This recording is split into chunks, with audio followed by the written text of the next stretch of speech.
ഇത് കാട്ടുകഴിയാട്ടോ, അങ്ങനെ വേണമെങ്കിലും പറയാം. നമ്മുടെ പള്ളയെന്നൊക്കെ പറയാൻ വേണമെങ്കിൽ കണ്ടത്തിലും ചതുപ്പിലൊക്കെ വരുന്ന ചെടികളാണ്. പക്ഷേ വരും കാലങ്ങളിൽ കണ്ടങ്ങളും ചതുപ്പുകളൊക്കെ നിന്നപ്പം ഇതേപോലത്തെ പ്ലാന്റുകൾക്കും വിലയായി കാണാനില്ല. ഇപ്പം ഫ്ലാറ്റുകളിലൊക്കെ താമസിക്കുന്നവർക്ക് ഒരു വെള്ള പോട്ടിലൊക്കെ വെച്ച് കാണിച്ചു തരുന്ന നല്ല ഭംഗിയുള്ള ചെടികളല്ലേ. പ്ലാന്റ് ലവേഴ്സൊക്കെ ഇത് മേടിക്കും. ഞാനൊരു ഓൺലൈൻ മാർക്കറ്റിൽ കണ്ടതാണ്, ഒരു പ്ലാന്റിനാണോ ഒരു 100 രൂപ.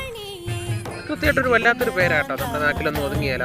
അപ്പം പണ്ട് നമ്മുടെ ഹൈബ്രിഡ് പശുക്കളൊക്കെ ഇറങ്ങിയപ്പം വെച്ചൂർ പശുവിനെയൊക്കെ നിസ്സാര വില കൊടുത്തു, 10,000, 2,000, 3,000 കൊടുത്തു.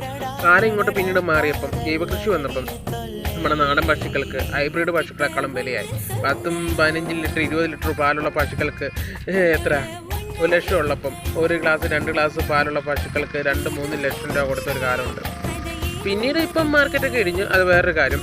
അറിഞ്ഞു വരാൻ കാരണം നമ്മുടെ വരും തലമുറക്കും കൂടി ഇതേപോലത്തെ പ്ലാന്റുകൾ സംരക്ഷിക്കുക.